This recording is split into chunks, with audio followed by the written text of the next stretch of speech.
Thank you very much for the kind words of welcome, and thank you very much for the invitation. Ladies and gentlemen, dear colleagues, I do not wish to give a lecture in the classical sense or to dwell on theoretical considerations, but rather, as announced, I want to embark with you on a meditative journey. Therefore, I would like to invite you to let images, sounds, and my words take you through many cultures and healing cultures. May vision, sound, and words inspire you for your professional and individual development. I don't always want to go into which picture was taken where, or who the author of the individual picture is, of which only about 50% were taken by myself on my research travels. The rest are taken from the literature. The lecture is also not structured geographically or historically, not spatially or temporarily, but it follows completely different dimensions. Therefore, there is also no need to know or ask where which picture was taken by whom and what it represents. Thus, unlike my other lectures, I would like to ask you to refrain from asking questions during our journey. The invitation is open. Just let yourself go with the images, the sounds, the language. It is said that modern medicine and medical science are making progress every day. To a certain extent, this is true and should not be questioned. But it is also true that medicine is moving further and further away from traditional wisdom, traditional rites, symbols, and a holistic view of the human being and the world. Science is not wisdom. By looking at the traditions of the healing arts in the world, we may be able to understand better the nature of illness and health, the nature of healing and the healing arts, ourselves and what we do.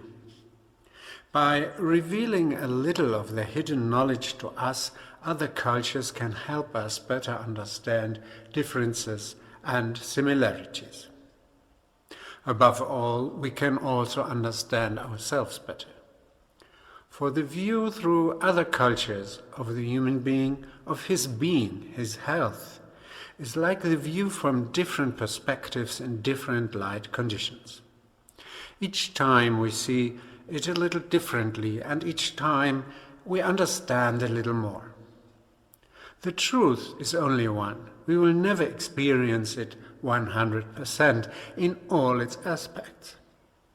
But we can look at it fragmentarily from different angles. In this way, our picture becomes more and more complete and comes closer to the truth behind things. Even if the question and the meaning of life and the mystery of birth and death will always remain open for all of us. The different perspectives are medical science and academic science with their different methods and results at different times. And of course, it is also experimental healing and natural medicine. It is also and above all the insights of different cultures. Of course, also the views of different systems of healing. This archaeosophical or transcultural approach must be free of prejudice. It must be extremely respectful of other views and understand them as different images of the one reality. In this way, we can recognize the manifold richness and beauty in them and learn something about ourselves and the world. We do not want to focus on the techniques of particular forms of therapy or diagnosis, because these cannot or can hardly be transferred to other cultures or healing systems, let alone learn them in a short lecture. But we want to look at the ideas of the world that support them, the ideas of suffering and happiness, of illness and health. There is no universal objective, but only a rationally founded healing science or medicine. So-called scientific medicine, often called orthodox medicine, claims this for itself, but its monopoly claim, its dogmatism, alone shows that this arrogant attitude can never be correct. If there were a universal, objective, only rationally based medical science, we would all be nothing more than mindless machines, one like the other, and medicine would be a big instruction manual for operation and repair.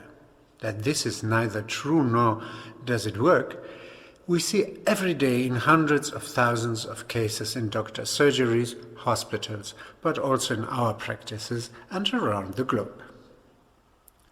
We tend to see science and scientific findings in our globalized world as objective, rationally based explanatory models.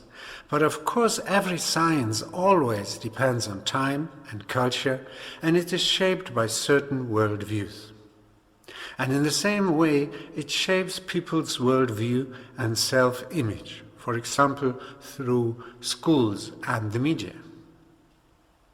Every culture creates its own system of symbolic, religious, or scientific explanations for the origin of diseases and also of special treatment methods. The aim is to restore the original state before the onset of the illness, the state when the body, mind, and environment of the affected person were still in harmony. Every healing has its symbols and rituals. The healers, too, point to their special abilities and salient features through their symbols and rituals.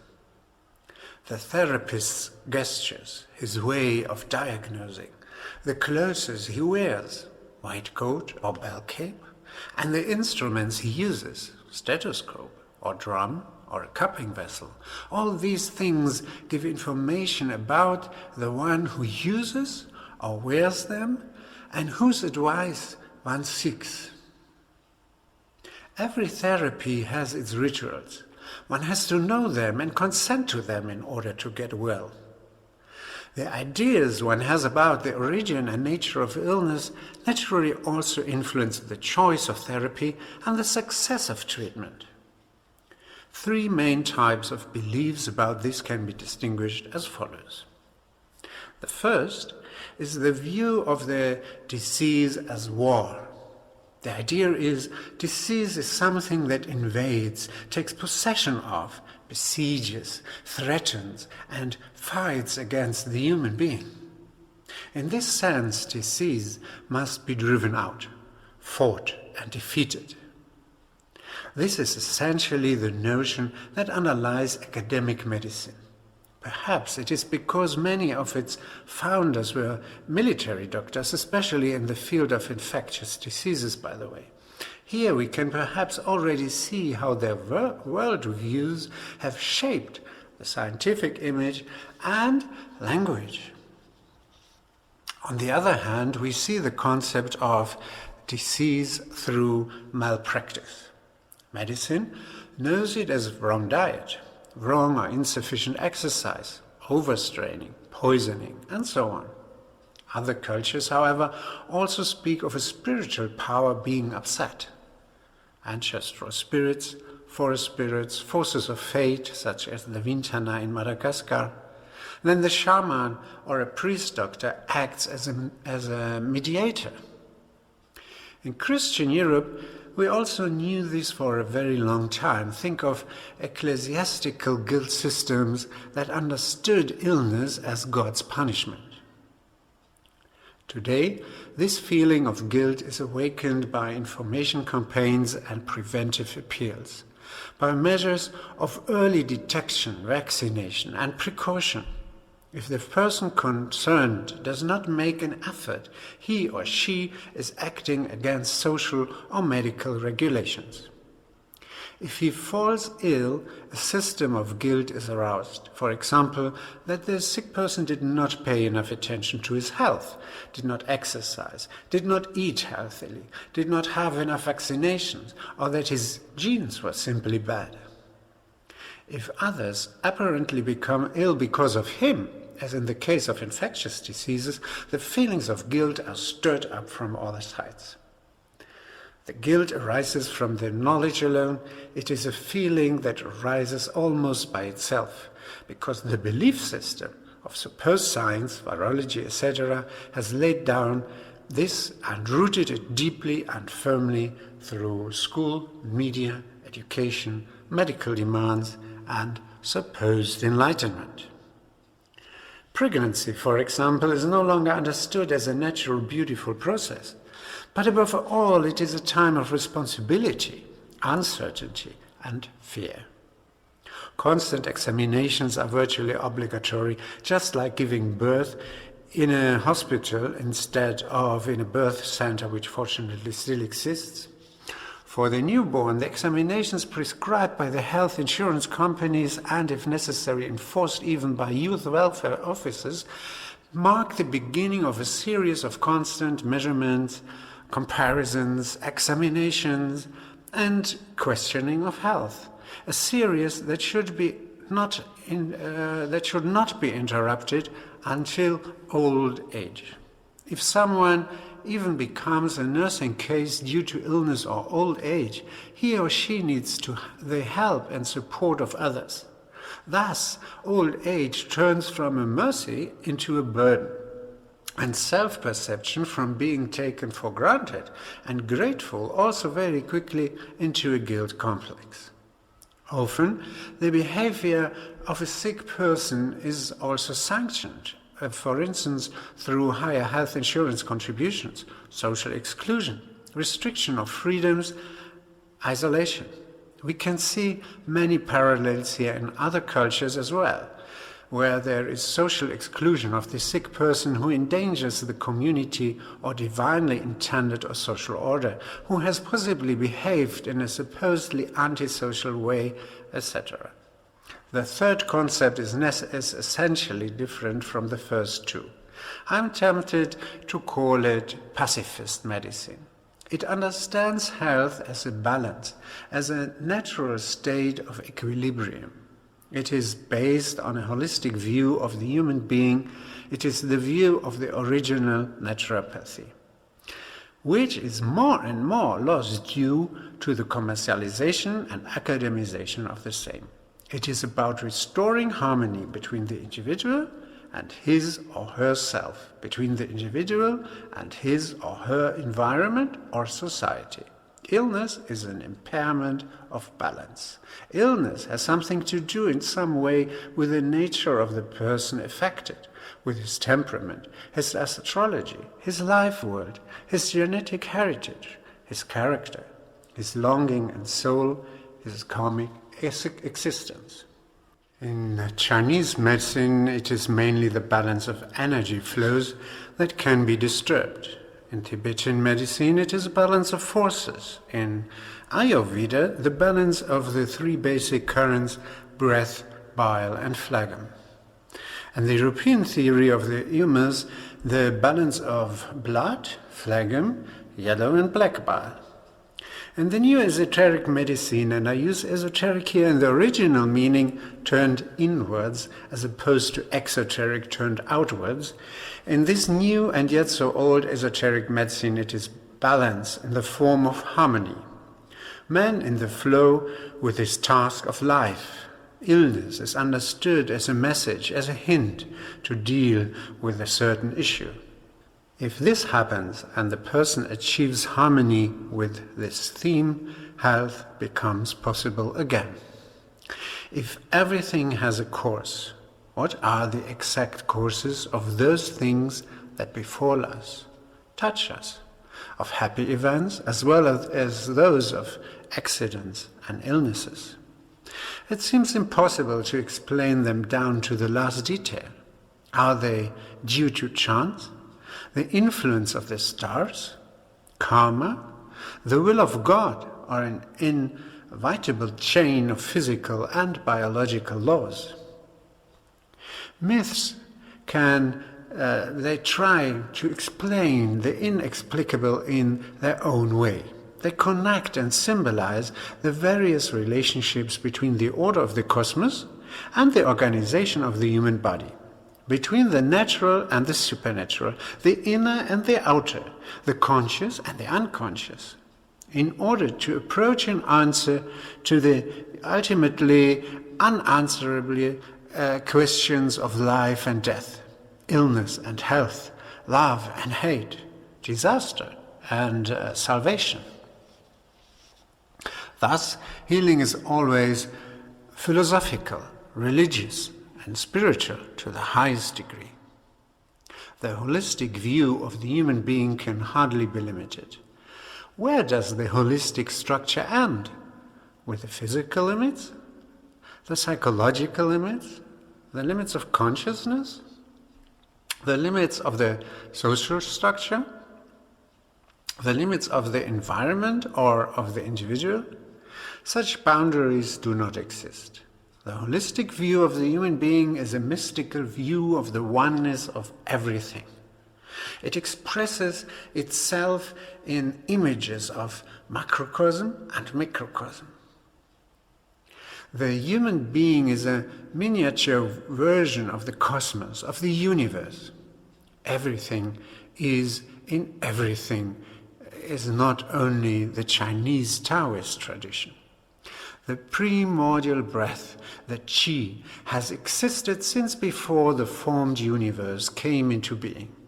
It fills all things, gives birth to heaven and earth.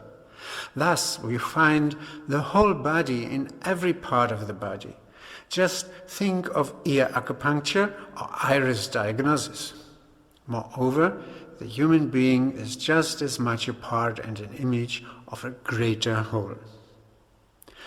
The principle of harmony, it is almost a universal of all cultures. The idea of a paradisiacal, primordial state into which human beings were born. The balance of this primordial state guarantees health and immortality, but people have not been able to respect this divine creation. That's the idea behind it. The consequence of disobedience is illness and death. Above all, it shows an allegory for the sickness of humanity. The earth is beautiful and offers everything that people need to live in paradise. But humanity does not respect this divine state. The consequence is humanity as a whole is sick and shows all signs of a disease: environmental destruction, injustice, poverty, wars, hunger, and so on and so forth. The unity of microcosm and macrocosm, or at least the close relations between them, is the subject of all mysticism, but also of shamanism.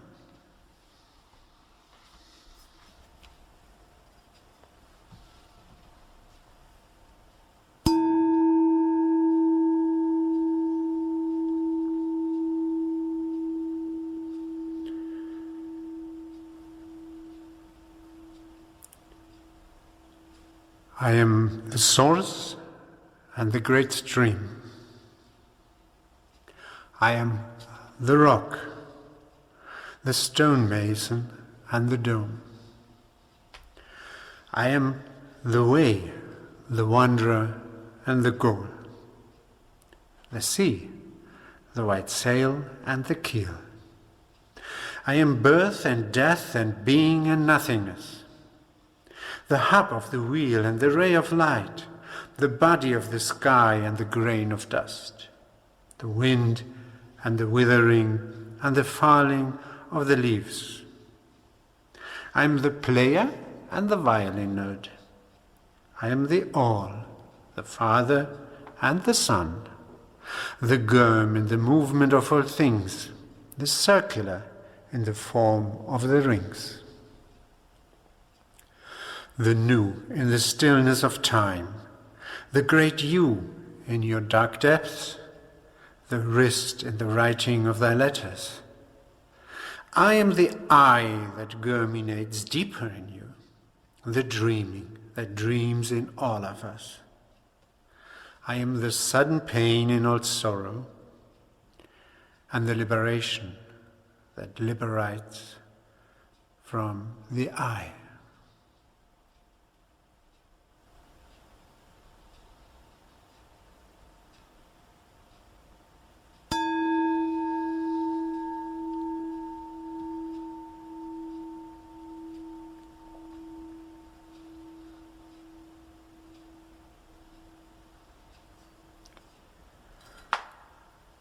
Amulets and talismans are also nothing but an expression, a symbol of this holistic connection.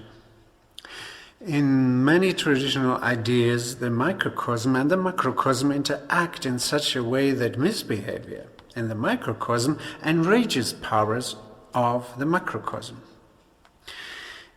If it was spiritual powers who brought the illness into the world, the one entrusted with the healing can counter their attacks by finding out which of the spiritual powers feels offended and is responsible for the illness. Then he will try to appease him.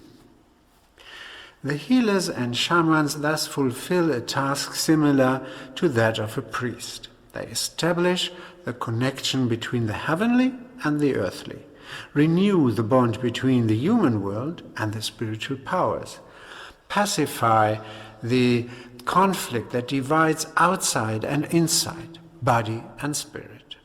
Their work is the religere, as in the word religion, the reconnecting, uniting. Their work is sacred. The purification rites are essential to change evil for the better. They are essential for restoration of order. Invocations and prayers are to promote spiritual influences conducive to healing. And so, from the head to the feet, every part of the body is subject to a symbolic interpretation.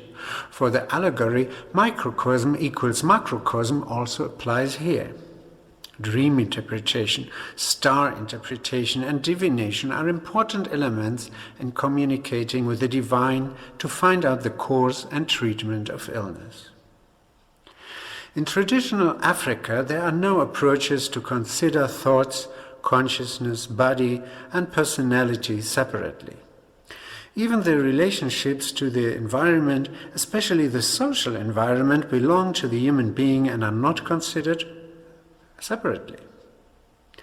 The human being is a unity: body, soul, spirit, personality, thoughts, but also the individual relationships in society, also the relationships to ancestors, spirits, and to the health of the cosmos.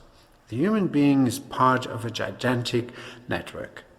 His health and illness are seen here primarily in the connections within this network, and not in physical or mental causes. Disease can only be avoided if the way of life is in harmony with the cosmic order and the social norms that reflect this order and that are part of this order at the same time.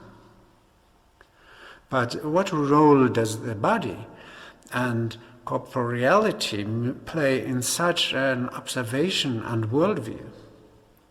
On the one hand, it is an expression and symbolic projection surface for states of the soul, and also for grievances and in connection with the network in which the human being is embedded socially, naturally, and macrocosmically.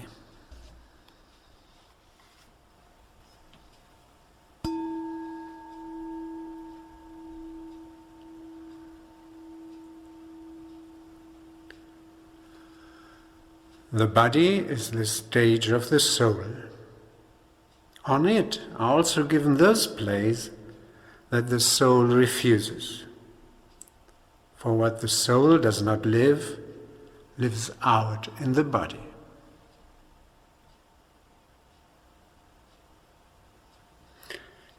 To make this house a worthy temple is the aim of all spiritual physical culture.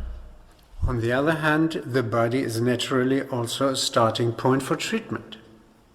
Even if some traditional forms of therapy give the impression that their effect is purely physical, on closer examination it quickly becomes clear that their references go far beyond the physical and individual. Especially those therapies that use the elements make this clear. It is interesting to note that the number of postulated elements is also culture-specific. In East Asia, we find 5 elements: wood, fire, earth, metal, and water. In the Occidental world there are four: fire, earth, water, and air. But the Inuit only know two natural elements. Can you guess what they are? They are air and sea. Just think what a different world of imagination an Inuit must live in, or how an Inuit colleague, that is, an Inuit healer or doctor, must understand the human being and the concepts of illness and health and therapy. And yet, he grasps the same reality and affects this same reality with his ideas and methods.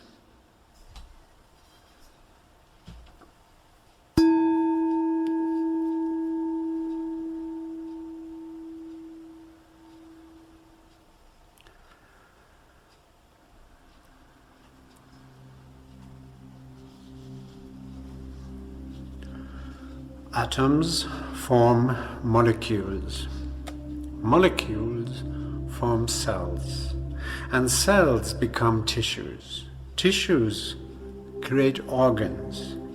Organs build the organism. But the whole is far more than the sum of its parts. The interplay of atoms, molecules, cells, tissues and organs make the organism into an orchestra whose conductor is the soul.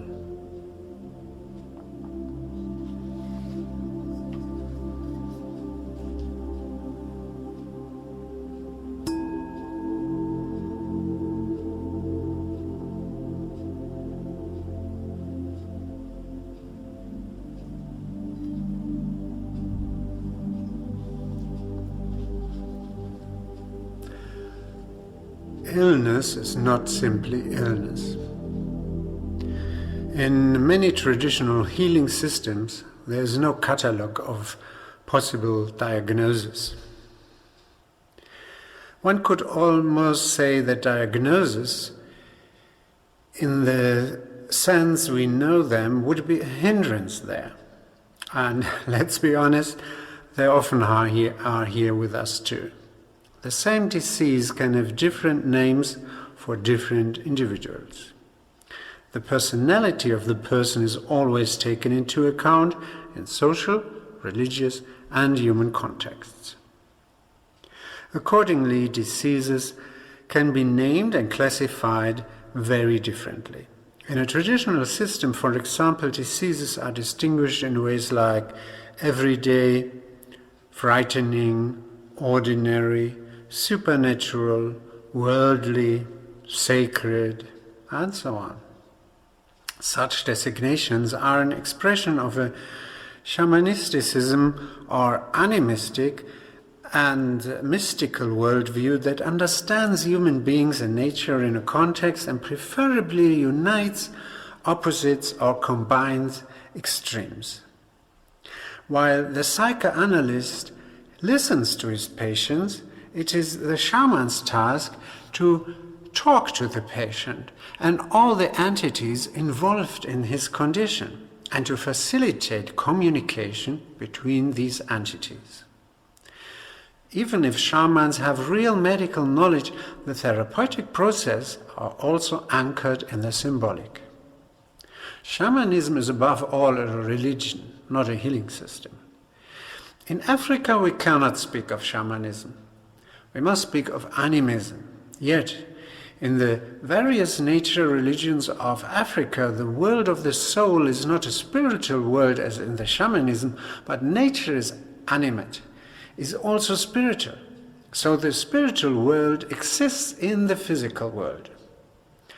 One could also speak of a state of mind, a form of existence in which the human being does not live in nature, but is nature. This special attention, which is given not only to everything living such as plants or animals, but also to objects or minerals, attributes or life energy to each element. Everything is thus ensouled. Within the visible world hides the world of the spirits or the spiritual. Trance and ecstasy, dream and psychosis are ways to see this hidden world within the world, to feel the connection with it, but the simple human being remains trapped in the earthly, visible world. Only the priest-healer can travel from one world to another through dreams and trance states. Only the priest-healer can see all the spiritual in the physical.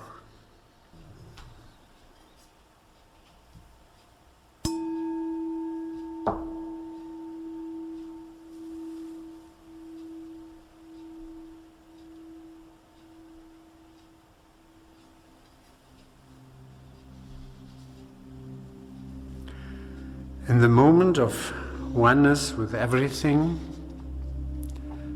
everything becomes possible. Also, the healing of the soul, and the body follows it. In the floating experience of the moment, we sense the lightness of being and the possibility of perfection. The recognition of oneness brings serenity and inner strength. The experience of oneness gives healing. When all senses are awake and ready, we can perceive and care for everything, inside and out. See through the deceptive, let in what is missing, and continue to grow towards healing.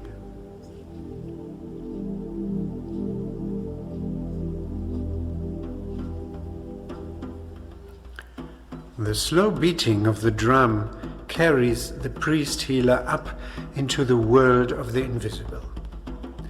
Their incessant, regular rhythm draws the priest-healer into a trance.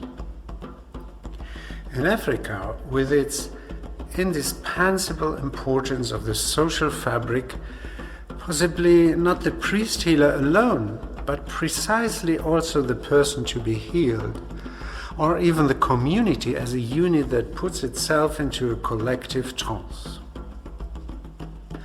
Mostly, music belongs to trance. But music does not always need trance to have an effect. Through music, one always comes a little closer to the secrets of the harmony of the world. Whoever wants to perceive the words from another world must also be able to hear how it sings and sounds there. Whoever wants to perceive the words from another world must also be able to hear how it sings and sounds there. Without the vibrations of the sounds, this would be impossible, because they penetrate to the innermost ear, perhaps inside to dance, bring ecstasy, let the soul become wide, or create an almost divine feeling of oneness. The beating of the drum, the vibrating song also sets the world axis in vibration, brings movement into the world and its relationships, so that a new order becomes possible. It is almost like shaking a vessel that is full of little things that have got mixed up. The shaking creates a new order.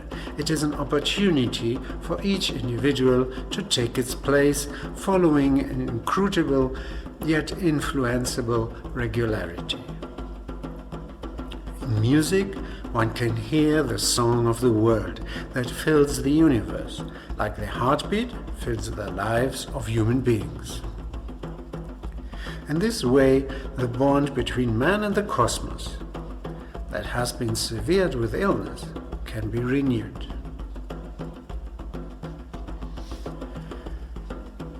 One of the most important therapeutic tools is, of course, communication, conversation. Language and words can have a tremendous influence on the worldview, thinking, and healing processes. It is not only the content of the words that influences us, but especially the language-specific peculiarities of the respective language. The German language, for example, already has a grammatical dissociation of feelings. The dissociation of feelings is also evident here in linguistic expression. In German, for instance, we say, I have hunger, I have fear, I have pain, or I have a disease. In German, feelings are described like objects. It's like, I have a car, I have a book, I have a house. On the contrary, in English, an identification is expressed. I am hungry, I am afraid, I am in pain. Other languages use verbal expressions. For example, Japanese, I do pain feeling. This strongly indicates the person as an acting individual, and the pain is part of a process. In the African Bantu languages, verbal phrases are used to express inner sensual experiences. For example, I feel pain, or my stomach is hurting me. Thus we see that language alone can have an effect on the way we see ourselves related to disease and healing.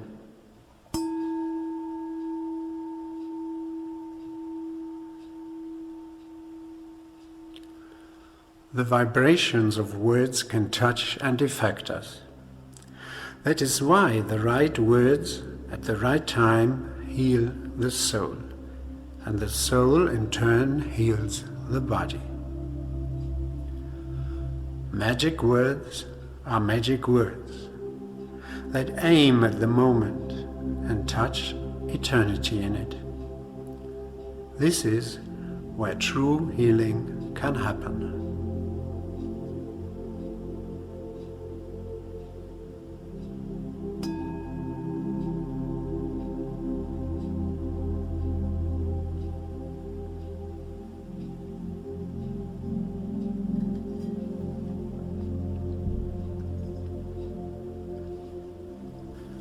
Let us now talk about the magic of touch. A particularly intimate form of all therapy is that of touch.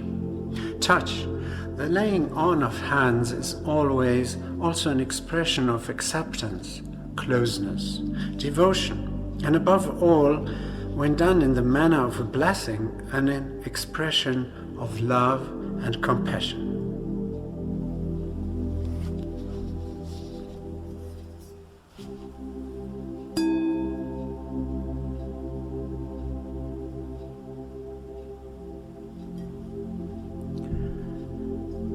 Healing means loving.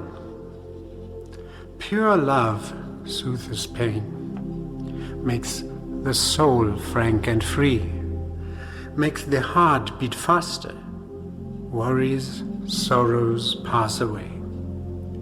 The feeling of being loved is medicine for the soul, promotes life and healing lovingly towards good.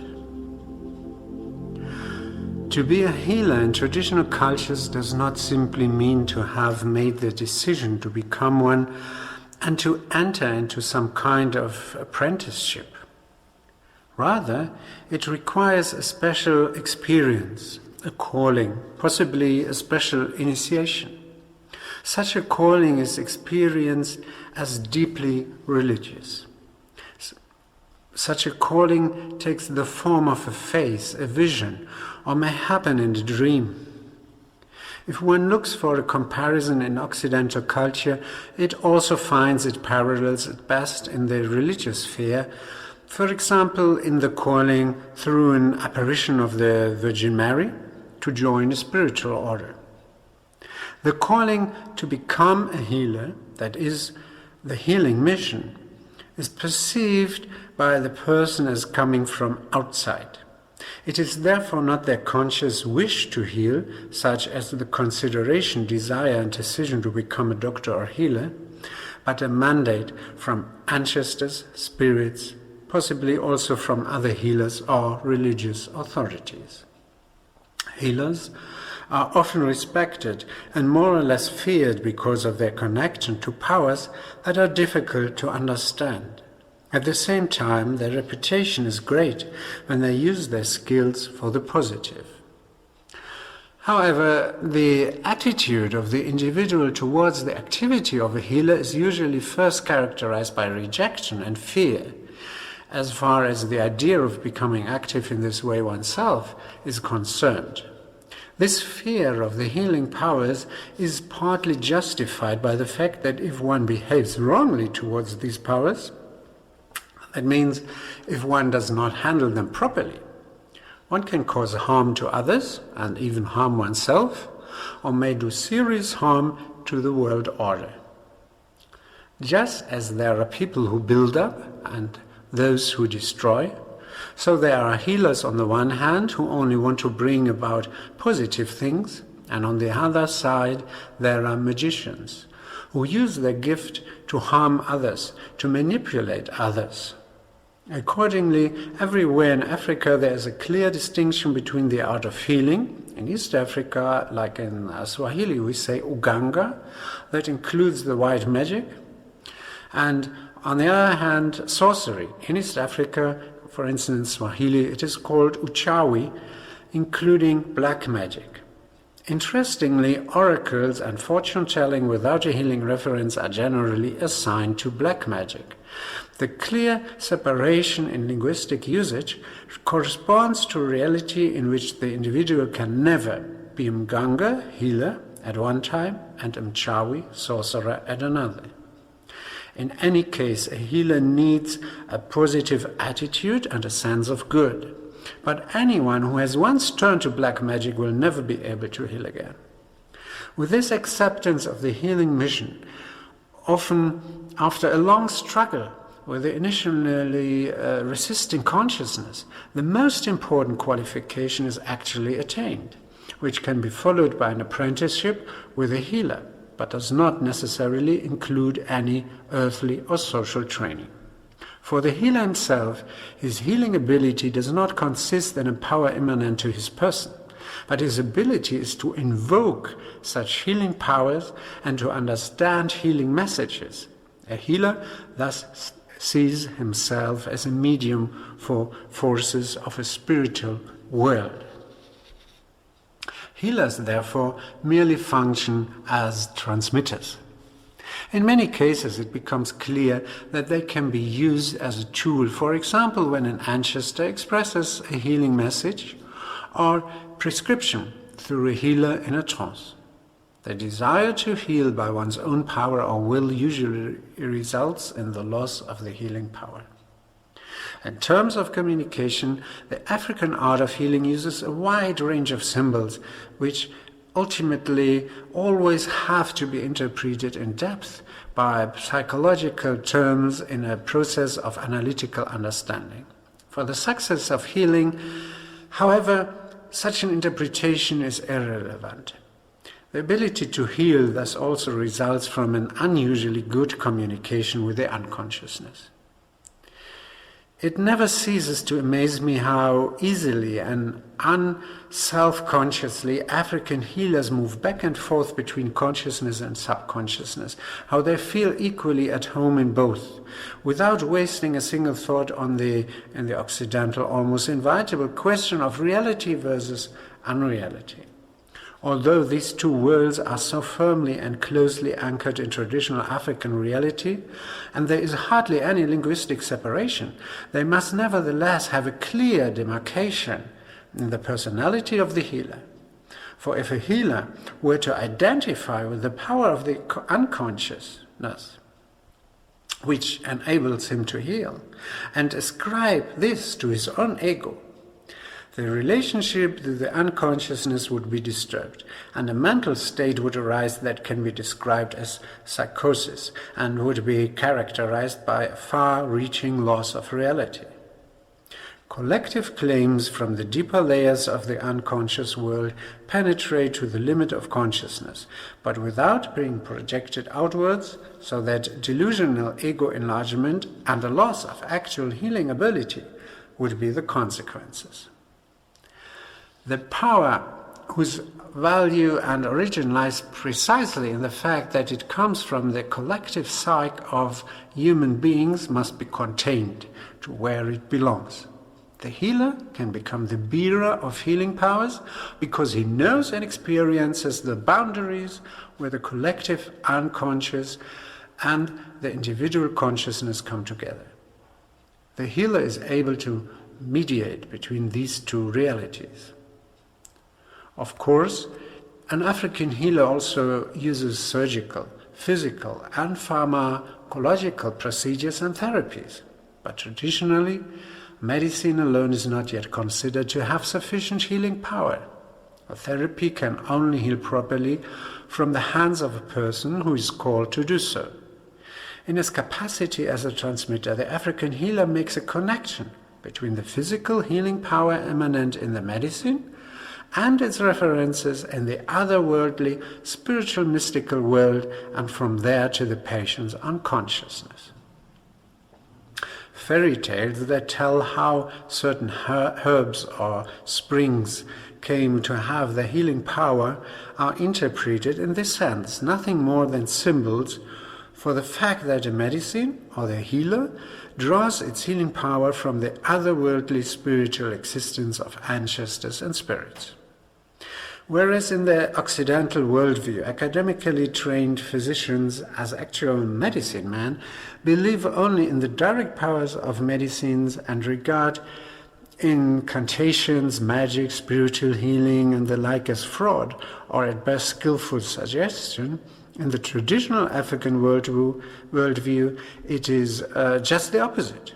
Here, anyone who only knows the immediate healing powers, which ultimately everyone can recognize, is considered a charlatan. But those who proceed in this way only pretend to be able to heal people. His actions are superficial without being in inner contact with the world of the unconscious and being not carried by its power. Here we find an important reason why African patients like to use a traditional healer in addition to a modern doctor. It is not conservatism or playing it safe, but dissatisfaction with a half-cure and the desire for holistic healing. In all traditional cultures, the therapist is also responsible for making the medicine himself. No healer there would leave the gathering and preparation of herbs or earth to someone else.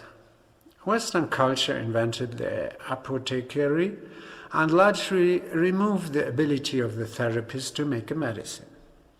In France, for example, the official recognition of the herbalist or herbal doctor was withdrawn in 1941, and medicinal herbalism was incorporated into the pharmacist's area of responsibility.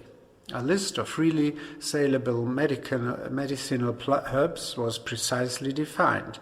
This resulted in the fact that these herbs are no longer available in pharmacies or in a safe quality. Mallow, lemon balm, rose petals, gentian, marshmallow, mint are available in markets, but advice from the trader is officially prohibited.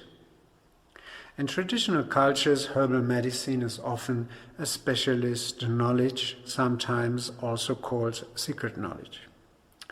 This secrecy does not so much ensure the elitist status of the healers, nor does it ensure their income, because they usually treat for free and healers only become healers by vocation. Rather, it serves to protect patients, because any medicine can of course be misused or misapplied. In this respect, secrecy and insider knowledge provide the safety that Western culture apparently or actually tries to achieve through laws and regulations such as the prescription requirement, but also the package insert. But there are also traditional cultures such as on Java, where herbal medicine is traditionally cultivated and handed down as general knowledge. On the one hand, such a tradition ensures the continuity of knowledge, and on the other hand, it is precisely through general knowledge that safety is ensured. Collecting and preparing the medicine are then usually communal tasks.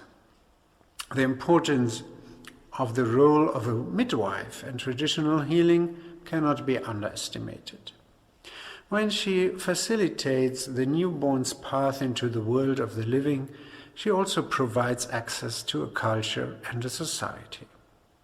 In rites of passage, she also ensures individual and social health there. Midwives, especially in cultures where the subject of sexuality is strongly tabooed, also cover this area of healing, which is rather closed to other healers because of such taboos. In patriarchal societies, men usually do not have access to the world of women, especially when it comes to midwifery issues. So the midwife also becomes a symbol and guardian of female secrets and female powers. But what flourishes in secret also arouses fears. The midwives of Western culture in particular felt this so strongly that their own entire field of healing was largely eliminated. In all societies, sick people often submit to different healing methods, one after the other, switching from one to another, from one system to another. Anthropological studies show that this is by no means done arbitrarily or out of desperation. Socially and culturally determined paths are often followed, which are also referred to as the therapeutic path. This path is indicative of the patient's perspective and the place they occupy in the world. Among the Tamils, for example, a sick person first listens to the advice of his grandmother, then consults his neighbor, who is known to know about healing and herbal mixtures. Then the local doctor is consulted, and then the hospital. When medicines no longer work and the ailments reappear afterwards, the family calls together the village protectors, priests, trance dancers, astrologers. The range of healing methods suddenly expands enormously. Treatment is supplemented by a therapeutic cult. Altars are erected and prayers are said to the ancestors. With all the new participants, sickness is now approached in a whole different way. It becomes a matter for the group, and one begins to fathom the meaning of the illness, which is now perceived as connected with the earthly and spiritual order, so to speak. Ultimately, the entire therapeutic path is the path of healing. Initial attempts at therapy are by no means aberrations or useless, even if they have not led directly to healing. The different paths in the labyrinth of therapies may be difficult to discern, but it is clear from them that people are grasping something crucial. Sometimes illness initially reveal hidden disorders, or they act like a catalyst that gradually integrates various forces and gradually unravels the essence of the illness. A typical therapeutic path in Central Europe today is, first, you do nothing. Then you look for information on the internet. You ask your pharmacist. Then you ask the social media on the internet. Then you try self-treatment, several times probably. Then you go to a general practitioner. Then maybe to a specialist doctor. A laboratory is involved. A specialist is consulted to make detailed pictures of the body, outside, inside. Then maybe the next step is the hospital. Then you try wellness and gray area methods like Reiki, fortune tellers, and then again the internet. Then 12 different alternative practitioners are visited. Most of them live very, very far away. And then, dear colleagues, people come to you. You are then the crowning glory, so to speak, who may lead the therapeutic path to its end, its fulfillment, and to healing. Illness is not only associated with discomfort, with limited performance. Illness always touches the basic trust. Illness is connected with fears and uncertainties. The sick person who embarks on his or her therapeutic path will, unless health insurance companies or other external organizational factors exert an influence, they will look for a therapist with whom he or she has or develops a trusting relationship. This trusting relationship, this trust, is a very important first step towards healing, precisely because illness touches the basic trust. Perhaps it is precisely because this important step of trust on the path to healing can no longer emerge that the modern anonymous treatment system, which is determined by health insurance funds, is often so ineffective and unsuccessful. Due to the anonymity and the weakness of the system, as well as due to the media, people tend to be insecure, and people themselves, in the hands of the doctor, more out of necessity than out of trust, more in a surrender to fate than in a voluntary conscious decision.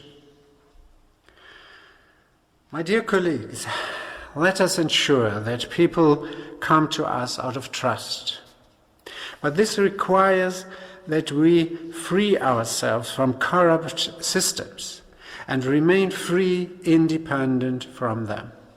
It also requires that we are and remain authentic healing practitioners, practitioners who are concerned with healing, nothing else. Healing is the small goal of the beginning. Recovery is the way there. The great goal, however, is salvation. It leads to the realization that everything is holy. Thank you for your attention.